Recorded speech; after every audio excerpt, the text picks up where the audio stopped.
On va commencer avec des petits exercices, mais qui sont des exercices tellement classiques que c'est quasiment des théorèmes, sur la diagonalisation, surtout pour mettre en exergue la puissance des critères polynomiaux. On prend U dans L de E, F un sous-espace vectoriel de l'espace vectoriel E, et on suppose que U laisse stable F. Si U est diagonalisable, cela implique que l'induit de U sur F, qui est bien un endomorphisme, hein, c'est important de le préciser, sinon diagonalisable ça ne voudrait rien dire, donc est diagonalisable. Voilà. Très utile, on le trouve très souvent, hein, donc voilà, je pense que la plupart d'entre vous le savent déjà, alors ça se prouve assez facilement. Hein. Si U est diagonalisable, alors il existe P dans K de X, qui est sein des simples tel que P de U égale 0, c'est pratiquement le top des critères. Alors bon, on a donc P de UF, alors UF, hein, dont on veut voir qu'il est diagonalisable, c'est P de U F. Alors c'est marrant, ça veut dire quoi ça?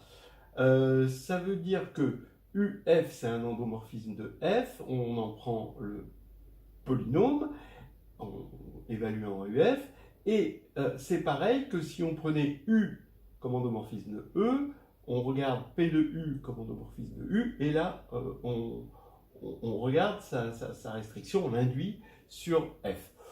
Oui, alors ça c'est bizarre parce que pour montrer cette égalité, il suffit de l'appliquer à un Y dans F, hein, de toute façon. Et là on se rend compte qu'il n'y a rien à faire. C'est vraiment comme une tautologie. On dirait que c'est l'écriture qui nous fait croire qu'il y a un problème, ou alors il y a quelque chose qui me dépasse. Forget it, Donnie, you're out of your element. Mais en tout cas, point de vue écriture, vous voyez, il y a ça et ça. Bien. Maintenant, comme P de U, c'est 0, ici, et ben P de U, F, la restriction F, ben, c'est 0, l'endomorphisme nul, mais cette fois-ci de F. Et donc, puisque P est sein des simples, UF est diagonalisable. C'est extrêmement simple, sauf que, si on ne s'y était pas pris comme ça, eh ben, je ne sais pas comment on aurait fait. Difficile, très difficile à faire, et en tout cas très facile à se planter, surtout sans ce critère, et avec ce critère, ça glisse tout seul. Bon, deuxième exercice. Ah oui, bon, si on n'a pas encore vu là dans le cours trigonalisable, mais vous voyez que vous avez un critère de trigonalisabilité, si ça se dit, et vous avez la même chose avec trigonalisable. Le critère, c'est juste de remplacer P, sein des simples, par P, sein des. Hein, et puis après, tout marche, tout fonctionne facile. Alors ici, vous avez UV dans L de E. On suppose que U rond V égale V rond U, et U et V diagonalisables, tous les deux. Alors, U et V sont diagonalisables dans une base commune. Hyper classique. Vous pouvez même faire ça pour une infinité d'endomorphismes. Hein. Là, cette fois-ci, dans ce cas-là, quand il y en a une infinité, il faut faire une récurrence sur la dimension de E. Hein. C'est mieux, parce que vous n'allez pas faire, si c'est une infinité, vous n'allez pas faire une récurrence s'il y en a une infinité. Bon, hein. Donc, vaut mieux faire la récurrence sur la dimension de E, hein, vaut mieux, il n'y a même pas le choix. Voilà, alors, on va montrer que U et V sont diagonalisables dans une base commune. D'abord, je regarde un espace propre pour U, pour la valeur propre lambda, et je l'appelle E indice lambda U, et bien V respecte E lambda U. D'accord? V stabilise ce sous-espace. C'est classique, hein, c'est vraiment classique. Si X appartient à E lambda U, il faut montrer que V de X appartient aussi à E lambda U. Donc on fait agir U dessus, U de V de X, ça fait V de U de X parce qu'il commute, et ouais. Et U de X étant égal à lambda X par définition, et ben lambda je le sors de l'autre côté, ça fait lambda V de X, et V de X du coup se retrouve bien dans E lambda U. Voilà, donc d'après l'exercice précédent, ben, V induit sur E lambda U va être diagonalisable puisque V est diagonalisable lui aussi. Donc maintenant, il existe une base de diagonalisation de cet induit-là pour tout lambda. Comme U est diagonalisable, ben E se décompose en somme directe de E lambda U. Vous prenez comme base de E, la base commune, hein, ça va être la concaténation de ces bases B lambda. Effectivement, hein, d'accord, dans la base B lambda, bah, V se diagonalise, donc dans la concaténation aussi, et dans la base B lambda, étant donné que c'est une base de E lambda U, sur lequel U est une homothétie, d'accord, bah, à partir du moment où c'est une homothétie, bah, sa matrice va être une matrice d'homothétie, donc une matrice scalaire, dans toutes les bases. Ça, c'est clair. Donc voilà, ça va être une base de diagonalisation. B lambda sera une base de diagonalisation à la fois pour l'un et pour l'autre, pour U et pour V, et donc la concaténation va nous donner une base de E commune aux deux. Et maintenant, vous prenez cet exercice-là. Alors, je vais pas le corriger, mais je le corrigerai un peu plus tard pour pas spoiler. Voilà, je vous le laisse chercher. Ça utilise ça et ça, d'accord? Et oui. A, on prend une matrice A dans Mn de K. A, on suppose qu'elle est diagonalisable, et on va regarder l'endomorphisme LA. On vérifie que c'est bien un endomorphisme de multiplication à gauche par A. Donc ça va de Mn dans Mn, et à grand M, on lui associe AM. Et on prend RA, ben, ça va être MA, donc ça va être M donne MA, donc c'est la multiplication, c'est l'endomorphisme de multiplication à droite par A. Donc vérifiez que c'est bien un endomorphisme. Et le fait que A est diagonalisable, ça va impliquer que LA est diagonalisable. D'ailleurs, la réciproque est vraie, vous pouvez le voir. RA est diagonalisable, bon, c'est pareil. Et aussi LA moins RA. Voilà, je vous laisse chercher là-dessus. Pour LA, utiliser le critère de polynomialité. Pour RA, bon, bah, c'est analogue. Et là, vous allez utiliser ce critère-là. Hein, d'accord? Essayez de le faire. Et puis, sinon, c'est dans CV1. Et ça devrait apparaître ici. Bon, la solution de l'exercice, on prend A, une matrice diagonalisable, LA, l'endomorphisme de l'espace vectoriel des matrices, hein, de multiplication par A à gauche, d'accord? Il faut montrer que LA est diagonalisable. Et bien, voilà, c'est simple.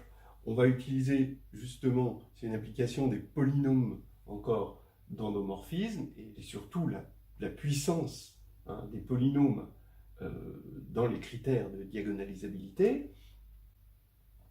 Regardez, on va regarder LA, rond LA, etc. K fois. Ben, ça revient à multiplier K fois par la matrice A. Hein, d'accord? Donc c'est M donne AKM, et c'est donc L de A puissance K, c'est L de A puissance K. Donc par combinaison linéaire, si on prend un polynôme, eh ben, P de LA égale L de P1. C'est juste de la combinaison linéaire. Maintenant, comme A est diagonalisable, on va trouver un polynôme annulateur qui est scindé simple, et donc quand on va appliquer ce polynôme annulateur de A à LA, ben, ça va nous donner LP de A, donc L de 0, bien sûr, et L de 0, c'est 0, puisqu'on multiplie par la matrice nulle. Voilà. Et donc, il existe un polynôme annulateur de LA scindé simple, donc L de A, L indice A est diagonalisable. Voilà, c'est tout simple. Après, ben, c'est pareil pour RA, si on avait multiplié à droite, et on demande de montrer que l'application linéaire, évidemment, hein, qui a M associé à M moins MA, est diagonalisable. Eh bien, c'est simple. Vous remarquez que phi A, c'est la multiplication à gauche moins la multiplication à droite. Voilà. Mais ces deux multiplications commutent entre elles. LA et RA commutent entre elles. Pourquoi? Parce que quand on fait LA de M, c'est AM, puis RA de LA de M, c'est AM, parenthèse, multiplié par A à droite, et l'inverse, c'est MA, parenthèse, et on multiplie par A à gauche. Mais l'associativité fait que c'est égal. Donc, ici, vous avez la somme de deux endomorphismes qui commutent. Voilà. Comme LA et RA sont diagonalisables et commutent, on a vu qu'il y avait une base de diagonalisation simultanée. Et donc, dans cette base, les deux matrices sont diagonales, et donc la différence des deux matrices va être diagonale aussi. Et donc, phi A va être diagonalisable, puisqu'il va exister une base dans laquelle phi A est diagonale. Voilà.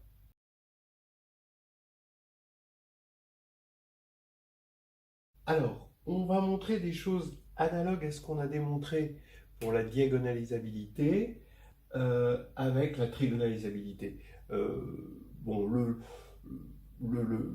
critère le plus puissant qu'on ait, c'est que trigonalisable, ça veut dire qu'il existe un polynôme scindé, d'accord, qui annule. Donc ici, on prend U, un endomorphisme d'un espace vectoriel E, hein, on est sur un corps K, on ne lui demande pas grand-chose. On suppose que U est trigonalisable et que U stabilise un sous-espace F de E.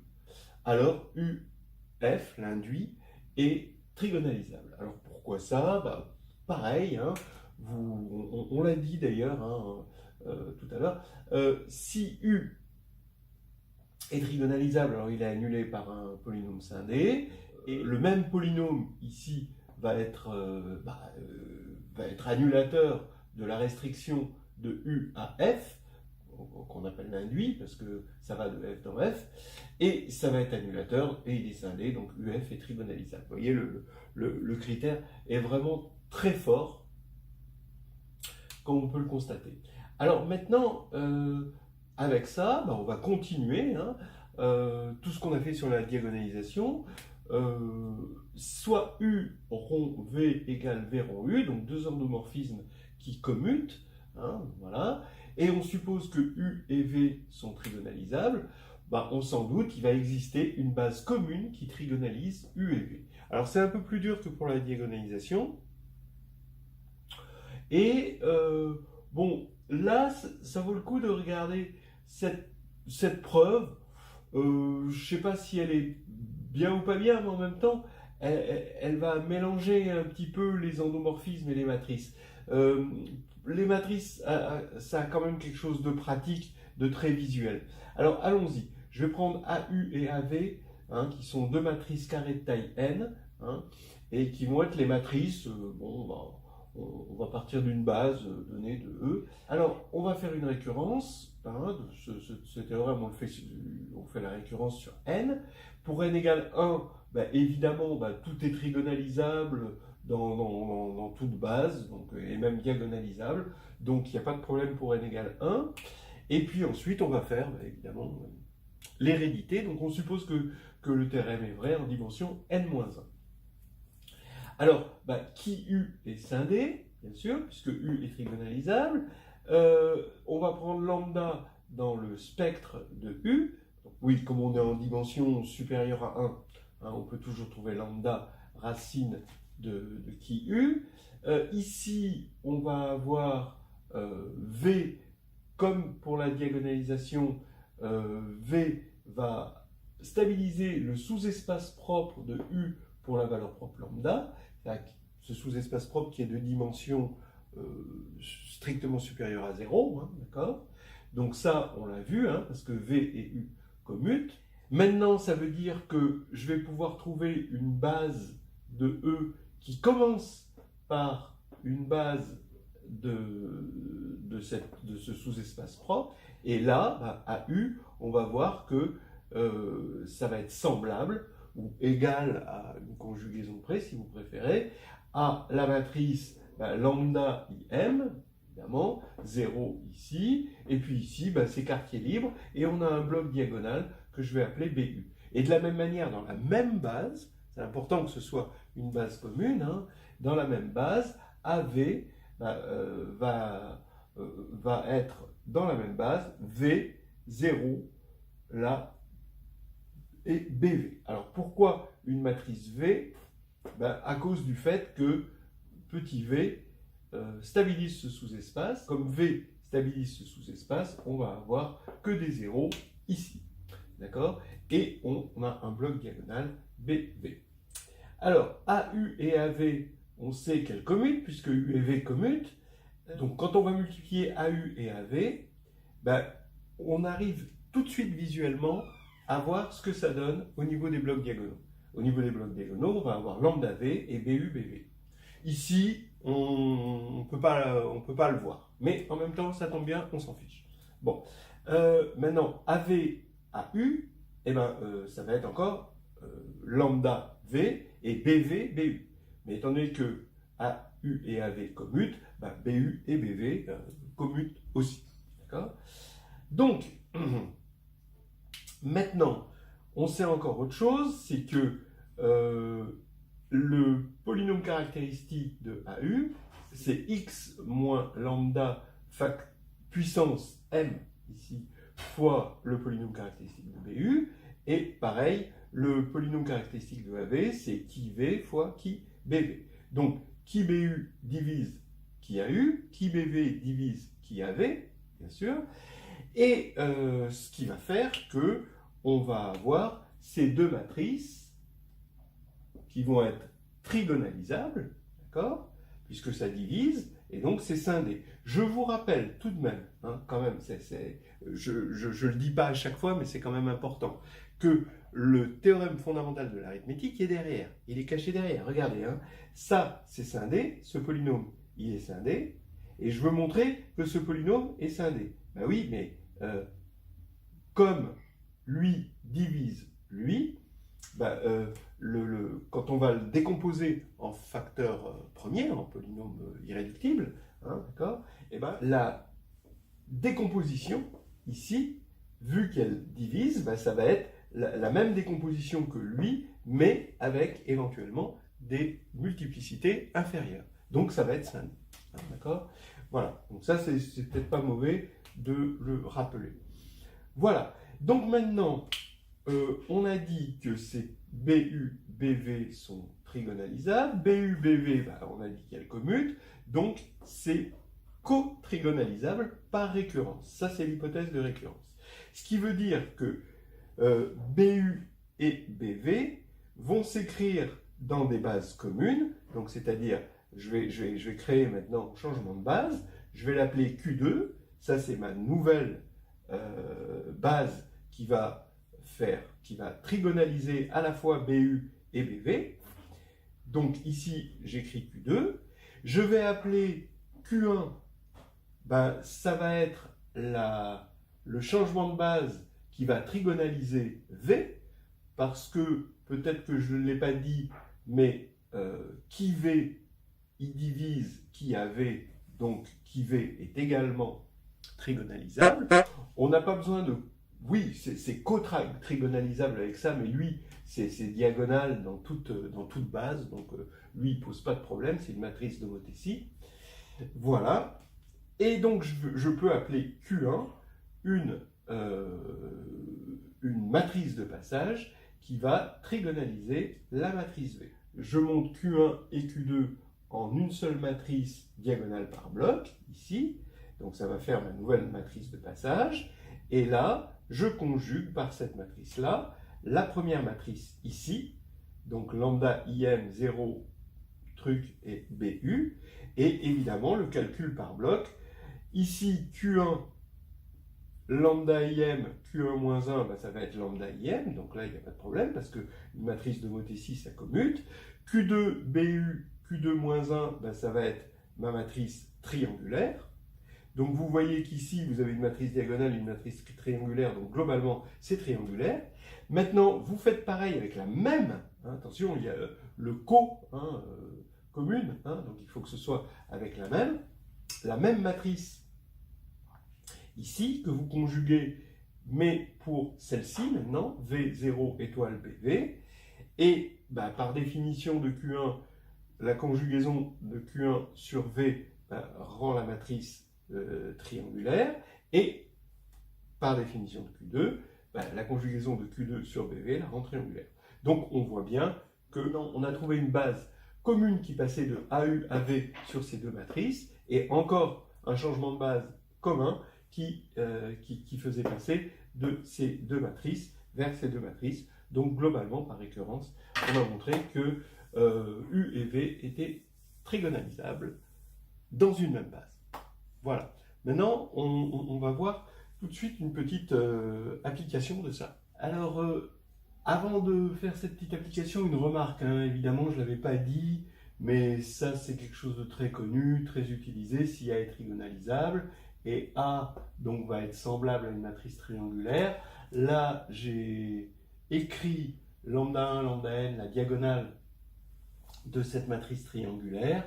Forcément, le spectre de A, c'est l'ensemble des lambda i. Ben oui, puisque pour connaître le spectre c'est l'ensemble des valeurs propres, donc ce sont les racines du polynôme caractéristique, mais le polynôme caractéristique de A, c'est le polynôme caractéristique de cette matrice, et c'est le produit des x moins lambda i, voilà, d'après le développement d'une matrice triangulaire. Voilà, donc on voit tout de suite le spectre. Maintenant, voilà l'exercice. On prend U1 jusqu'à UN dans L de E, on suppose que la dimension est n, donc exactement le nombre d'endomorphismes. Ces endomorphismes, on suppose qu'ils sont tous nilpotents, et on suppose que les UI commutent 2 à 2, tous. Voilà. Alors, U1 rond U2 jusqu'à UN, et l'endomorphisme nul. Voilà. Vous pouvez remarquer, par exemple, que si vous prenez U, un endomorphisme nilpotent, un seul, et vous prenez pour les UI ce même U, alors effectivement ça commute, effectivement c'est nilpotent, et U puissance n égale 0. Alors ça, c'est le théorème de Cayley-Hamilton. Regardez, U étant nilpotent, qu'est-ce que ça veut dire U est nilpotent? Ça veut dire que U puissance grand N égale l'endomorphisme nul pour un N assez grand. Donc ça veut dire que le polynôme minimal divise tout polynôme annulateur, en l'occurrence grand X puissance N. Mais maintenant, le polynôme caractéristique divise une puissance du polynôme minimal. Mais le polynôme minimal, forcément, toujours le théorème fondamental de l'arithmétique, c'est une puissance de X. D'accord ? Donc, le polynôme caractéristique va diviser une puissance du polynôme minimal, donc une puissance de x aussi, mais comme il est unitaire avec un degré n, c'est forcément xn. Et donc, le spectre de U, c'est 0. Et vous voyez que Cayley-Hamilton implique que U rond U rond U rond U n fois est bien égal à 0. D'accord ? Donc, c'est un cas particulier. Vous voyez, ça, ce sera un cas particulier du Cayley-Hamilton pour les nilpotents. Mais là, les UI sont tous distincts. Donc, on utilise le fait qu'ils commutent, et donc il existe une base qui va tous les trigonaliser. Je ne l'ai pas dit, mais ce qu'on a fait pour 2 à 2, ça se fait aussi pour n endomorphismes trigonalisables qui commutent. Voilà. Ça se généralise évidemment par récurrence sur le nombre d'éléments. Alors ici, il va y avoir une base telle que dans cette base, les matrices des UI s'écrivent comme ça, triangulaires, hein, avec des zéros sur la diagonale, puisque les zéros, c'est le spectre. C'est ce qu'on a dit tout à l'heure. On voit le spectre ici. Donc, c'est des matrices qu'on appelle strictement triangulaires. Et on prend supérieur. Hein. On aime mieux supérieur que inférieur pour certaines raisons. Hein, et on va le voir tout de suite. Ici, je vais réécrire dans le cas du strictement supérieur, d'accord, ce qu'on avait, l'interprétation de la trigonalisabilité en termes de drapeau qu'on avait vu tout à l'heure. Je reprends, donc j'appelle F, d'accord, la base de trigonalisation que j'ai choisie, commune, hein, que j'ai choisie, et je vais prendre F1 jusqu'à Fi, je regarde le sous-espace engendré, qui va être de dimension i, et je construis comme ceci, le sous-espace grand F indice I. De sorte à ce que E, ce soit F indice N, forcément.